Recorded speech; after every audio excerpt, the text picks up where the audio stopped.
A soil has a bulk density of 2.24 ग्राम पर centimetre cube and a water content of 12%। ठीक है, एक soil है जिसकी बल्क डेंसिटी बोल रहा है 2.24 ग्राम पर centimetre cube at a water content of 12%। If the soil partially ड्राइज, ध्यान से सुनना है शब्द, पार्शियली मतलब पूरी तरीके से ड्राई नहीं हुई है, थोड़ी बहुत ड्राई हो गई है। अगर ये सॉइल पार्शियली ड्राई हो जाती है तो उसकी डेंसिटी 2.12 ग्राम पर सेंटीमीटर क्यूब हो जाती है। पार्शियली ड्राई हुई है मतलब अभी भी उसके अंदर में पानी है, और अगर पानी है, हवा तो है ही, नो डाउट, क्योंकि देखिए यहां पर पार्शियली शब्द लिखा हुआ है, ना ही ड्राई लिखा हुआ है ना ही सैचुरेटेड लिखा हुआ, मतलब soil is still in a partially saturated state. तो इसकी बल्क डेंसिटी रिड्यूस होकर हो जाती है 2.12 ग्राम पर centimetre cube and the void ratio remain unchanged.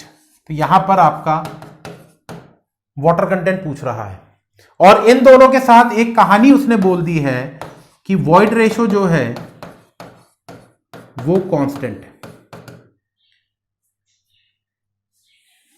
जब सॉइल का वाटर कंटेंट 12% था तो उसकी बल्क डेंसिटी 2.24 थी। जब इस सॉइल की बल्क डेंसिटी 2.12 हो गई है तो इसका वाटर कंटेंट मैंने बताना है, इसका वाटर कंटेंट कितना होगा, बशर्ते सॉइल का वॉइड रेशियो चेंज नहीं हो रहा है। ऐसा सवाल में लिख के दिया हुआ है कि the void ratio of the soil is constant, remains unchanged, मतलब कांस्टेंट है। अब याद करिए, जब वॉइड रेशियो कांस्टेंट होता था तो मैंने आपको एक कहानी बताई थी। मैंने एक गामा डी नाम का टर्म पढ़ा हुआ है जिसको मैं ड्राई डेंसिटी बोलता हूं या फिर ड्राई यूनिट वेट बोलता हूं। इसको मैं लिखता हूं G gamma W upon 1 plus E के। याद करिएगी वो कहानी आप लोग। जब मैंने ये फॉर्मूला बताया था तो मैंने आपसे बोला था कि यार इस फॉर्मूले में specific gravity of the soil तो कांस्टेंट होता है हमेशा, गामा डब्ल्यू कांस्टेंट क्वांटिटी है। तो मैंने आपको यहां पर बताया था कि जो गामा डी है that is inversely proportional to E. साफ साफ दिख रहा है इसमें मुझे, याद करिए ये बता चुका हूं मैं आपको। तो अगर ई की वैल्यू डिक्रीज होती है तो गामा डी इंक्रीज होगा, अगर ई की वैल्यू इंक्रीज होती है तो गामा डी डिक्रीज होगा, लेकिन यहां तो ई कांस्टेंट है। तो भाई क्या मैं बोल सकता हूं कि अगर ई की वैल्यू कांस्टेंट रहेगी तो गामा डी भी कांस्टेंट रहेगा।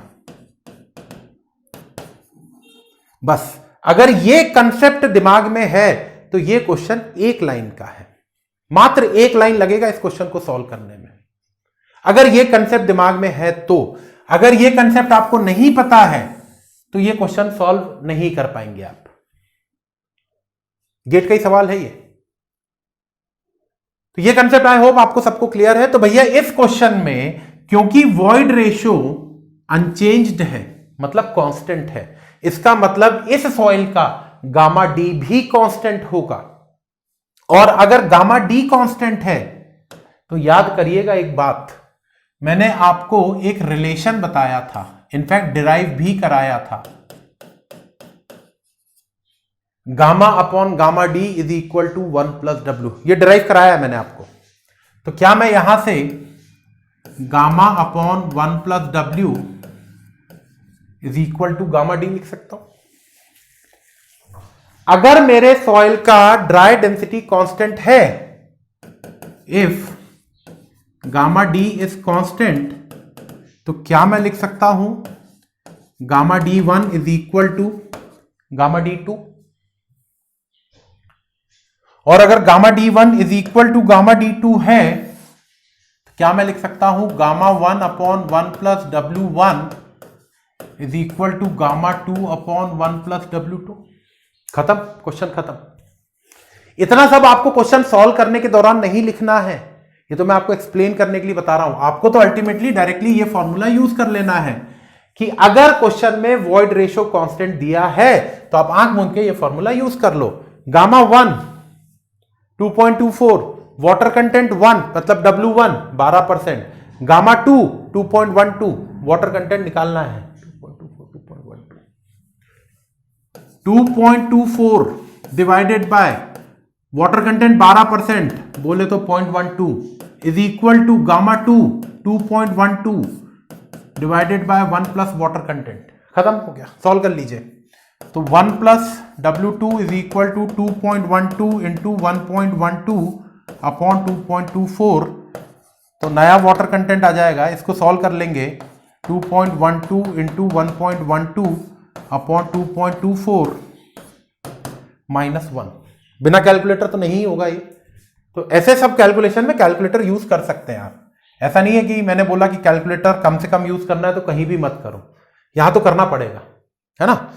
तो कैलकुलेटर यूज किया तो 2.12 इंटू 1.12 डिवाइडेड बाय 2.24 -1, तो ये आ गया 0.06 बोले तो 6%। ये हो गया आपका आंसर। बोलो भैया, क्लियर। तो ये जो मैंने आपको ये जो स्टोरी सुनाई है इतनी, ये आपको क्वेश्चन सॉल्व करने के दौरान ये सब चीजें नहीं लिखनी है वहां पर सोल्यूशन में। आपको तो ये सारी चीजें मैं बता रहा हूं कि भाई इस टाइप के क्वेश्चन में कंसेप्ट कौन सा यूज हो रहा है और वो कंसेप्ट कैसे आया, तो वो मैंने आपको बता दिया। और उस कंसेप्ट के थ्रू कहां गया, और उस कंसेप्ट के थ्रू ये फॉर्मूला आया और इस फॉर्मूले से मैंने ये आंसर निकाल लिया। That's it. चलिए अगले क्वेश्चन पे बढ़ते हैं। Most probably the last question of the day. ये भी बहुत अच्छा सवाल, इस टाइप के सवाल आने की संभावना बहुत ज्यादा होती है गेट में। एन एम्बैंकमेंट ऑफ 100 CUM लिखा हुआ है। CUM बोले तो मीटर क्यूब, क्यूबिक, CU बोले तो क्यूबिक, M मतलब मीटर, मीटर क्यूब। तो embankment of 100 meter cube volume is to be constructed. A borough area has a dry density of 17 kilonewton per meter cube. Full stop है इसके बाद। If the embankment is to be constructed with a dry density of 16 kilonewton per meter cube, then the volume of the soil required will be. अभी इस सवाल को थोड़ा सा side में रखें, इसमें दो शब्दों पे ध्यान दें सिर्फ। अभी मैं आपको एक चीज बताता हूं, एम्बैंकमेंट एंड बरो एरिया। बरो एरिया और एम्बैंकमेंट, कभी भी सॉइल मैकेनिक्स में इस एम्बैंकमेंट और बरो एरिया से रिलेटेड कोई भी सवाल आता है, अब जो नहीं जानते उनको बता दूं कि ये एम्बैंकमेंट और बरो एरिया का मतलब क्या होता है। करना क्या है इस पूरी कहानी में समझिएगा। यहां पर मैंने एक गड्ढा खोदा, एक गड्ढा खोदा तो गड्ढा ऐसे ही दिखेगा, जरूरी नहीं कि एग्जैक्टली रेक्टेंगल ही गड्ढा रहेगा, ये तो सिर्फ आपको एक्सप्लेन करने के लिए बता रहा हूं। गड्ढा होता है बरो पिट, बरो मतलब खोदना। बरो एनिमल्स पढ़ा करते थे क्लास 5वीं में, राइट एग्जांपल्स ऑफ सम बरो एनिमल्स, वो एनिमल्स जो गड्ढा खोद के रहते हैं, तो उसमें चूहा लिखते थे। तो ये गड्ढा खोदा हमने, गड्ढा खोदेंगे तो बट ऑब्वियस सी बात है मिट्टी निकलेगी बाहर। यहां से मिट्टी निकाली, इस मिट्टी को ले गए कहीं पर और एक एम्बैंकमेंट बना दिया। एम्बैंकमेंट बोले तो हिंदी भाषा में पहाड़ बना दिया, एक ऊंचा सा सरफेस बना दिया, एक पहाड़ टाइप की चीज बना दी। यहां से मिट्टी निकालनी है, इस मिट्टी को निकाल के यहां पे पहाड़ बना देना है। ये मेरा कहलाता है एम्बैंकमेंट।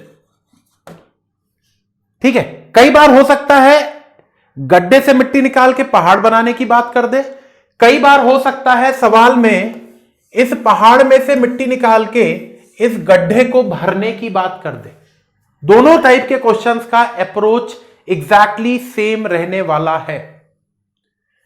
इस गड्ढे से मिट्टी निकाली, उससे ये पहाड़ बना दिया, या इस पहाड़ से मिट्टी खोदी और इस गड्ढे में ले जाके उसको डंप कर दिया। दोनों का अप्रोच सेम रहेगा। अभी फिलहाल में गड्ढे में से मिट्टी निकाल के ये पहाड़ बनाना था। जरा देखेंगे क्या काम से जरूरी है, समझिएगा। अगर ये कंसेप्ट समझ में आ गया तो इस टाइप का कैसा भी सवाल आ जाए किसी भी परीक्षा में, गारंटी के साथ आप उस क्वेश्चन को सॉल्व कर पाएंगे। जरा मेरे साथ बने रहिएगा और कंसेप्ट को समझिएगा। ध्यान से एक एक बात को ध्यान दीजिएगा।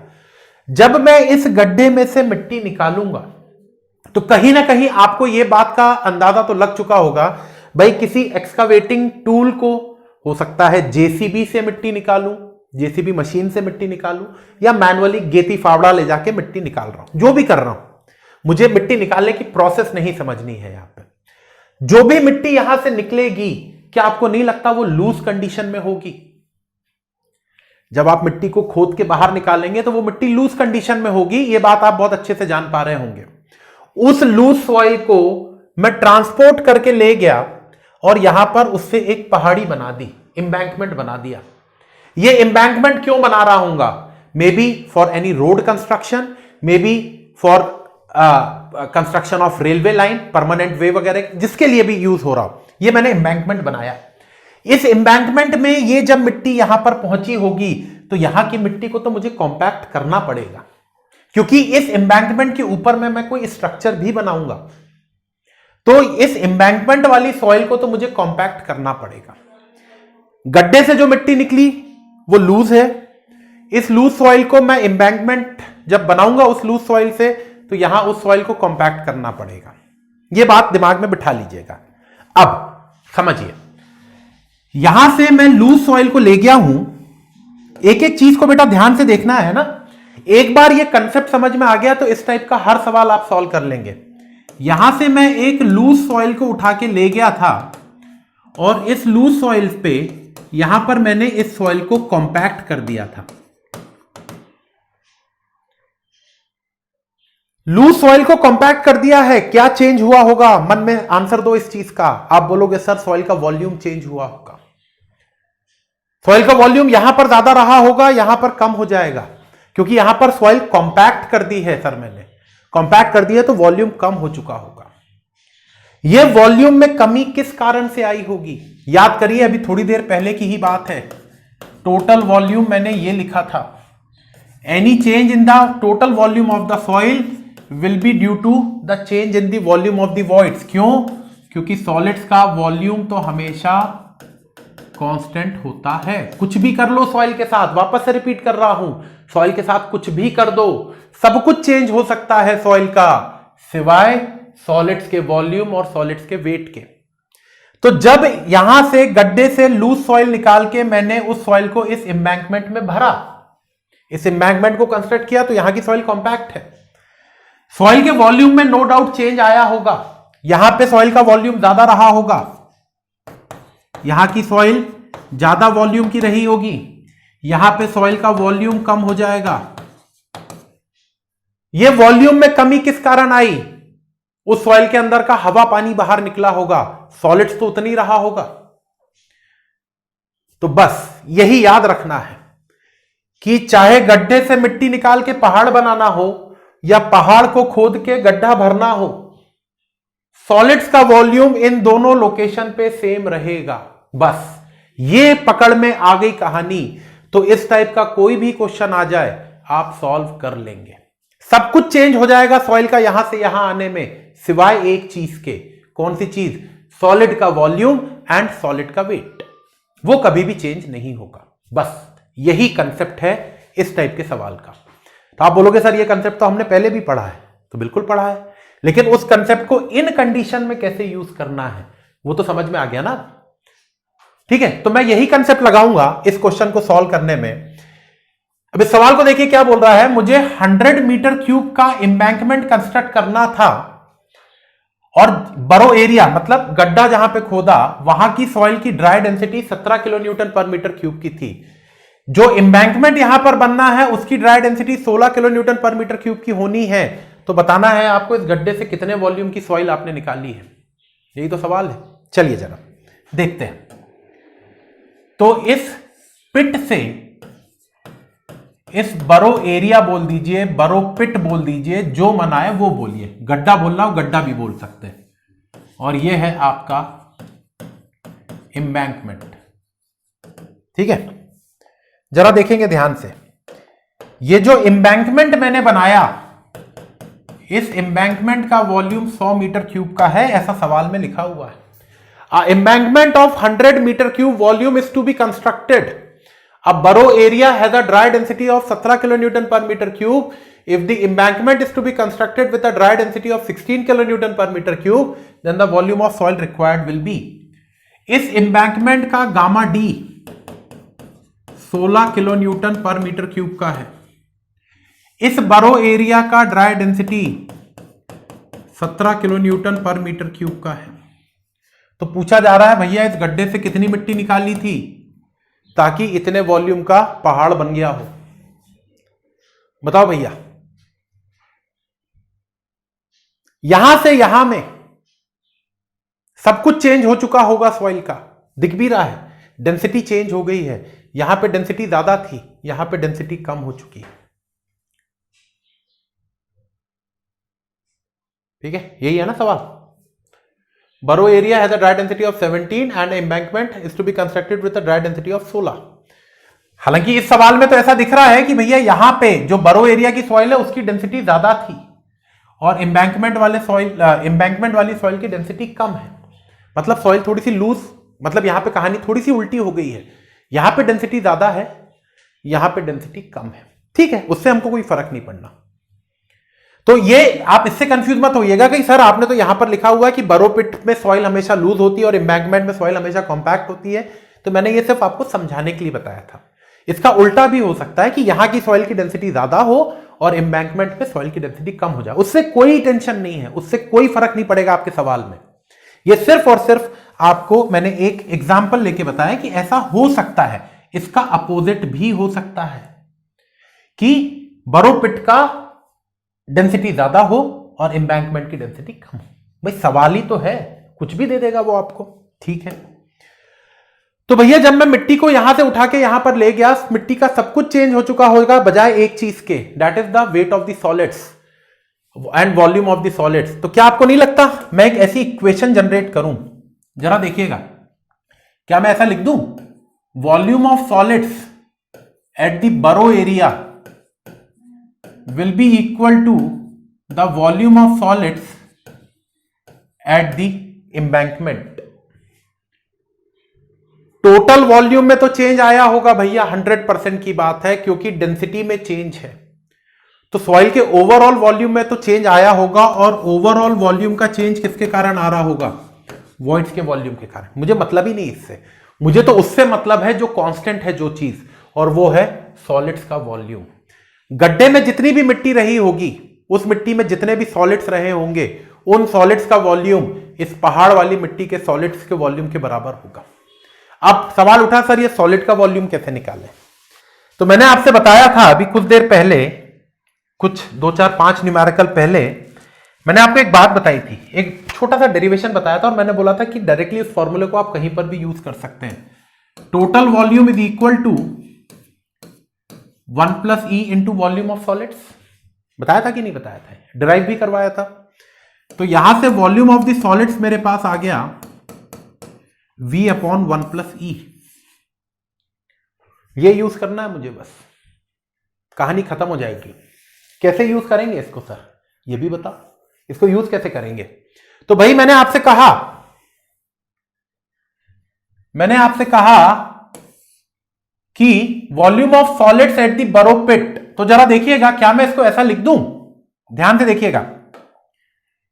तो total volume of the borrow pit upon 1 plus void ratio of the borrow pit is equal to total volume of the embankment upon 1 plus void ratio of the embankment. ऐसा लिख सकता हूं क्या मैं? क्योंकि वॉल्यूम ऑफ द सॉलिड्स होता है total volume upon 1 plus ई।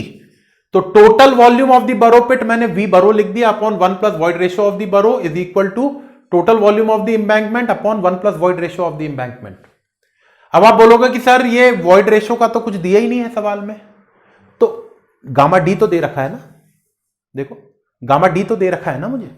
अगर ये गामा डी मेरे पास है, इस गामा डी से ये फॉर्मूला मैंने पढ़ा हुआ है ना, ये बरो एरिया का गामा डी है 17 is equal to G gamma W upon 1 plus E of borrow pit हो जाएगा। ठीक उसी प्रकार gamma D of the embankment है 16, तो 16 is equal to G gamma W upon 1 plus void ratio of the embankment. बोलते चलो,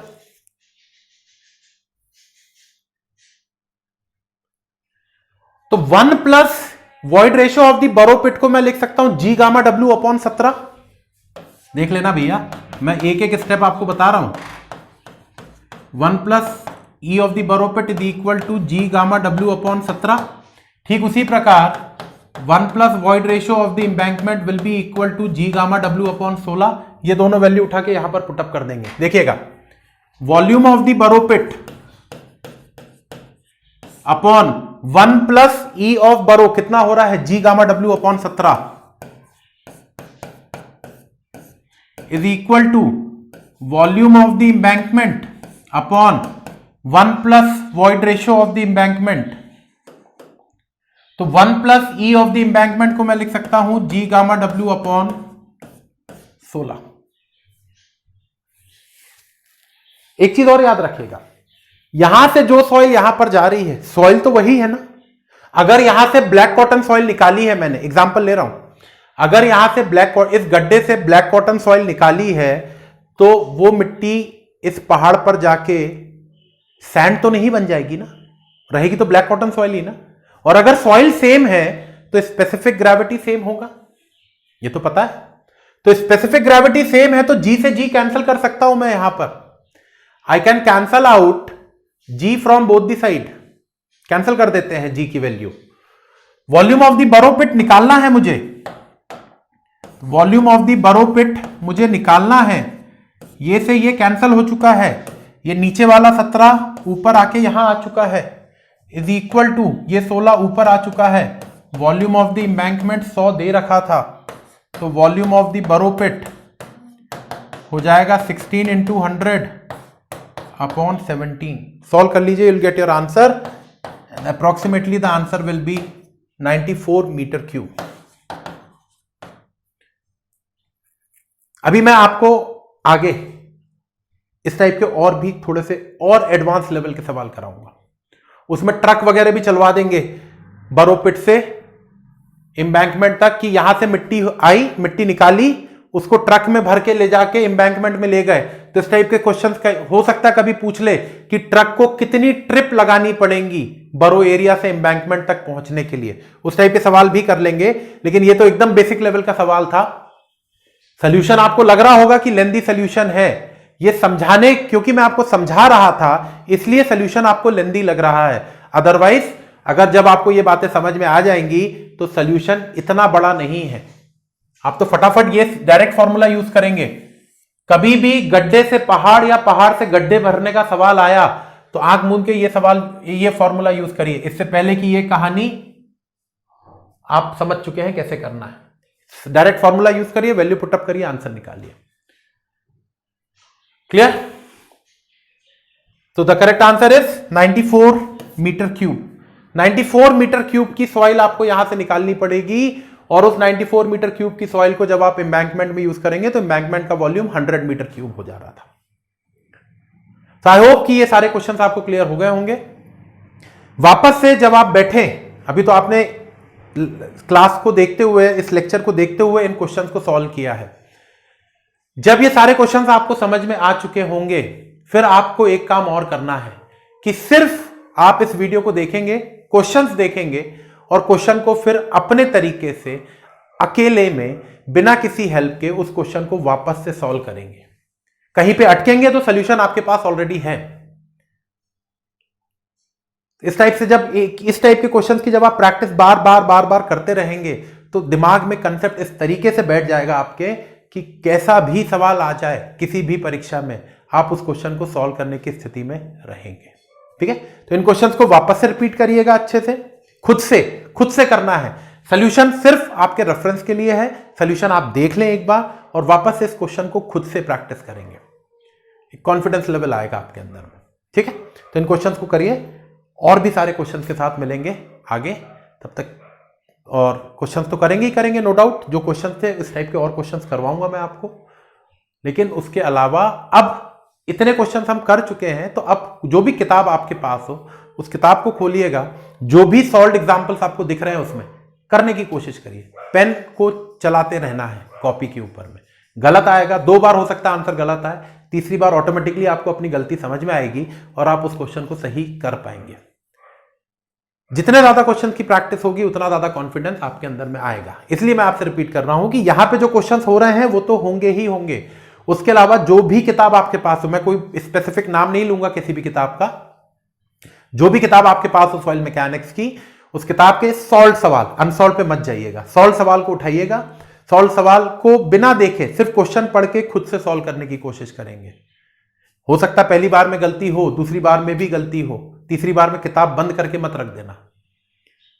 प्रैक्टिस करिएगा तब तक जब तक उस क्वेश्चन को आप खुद से करेक्ट सॉल्व ना कर लें। ठीक है, अगले लेक्चर में मिलेंगे नए कंसेप्ट के साथ। पढ़िए अच्छे से और आगे के लेक्चर में आगे के कंसेप्ट्स के साथ मिलेंगे। चलिए, थैंक यू।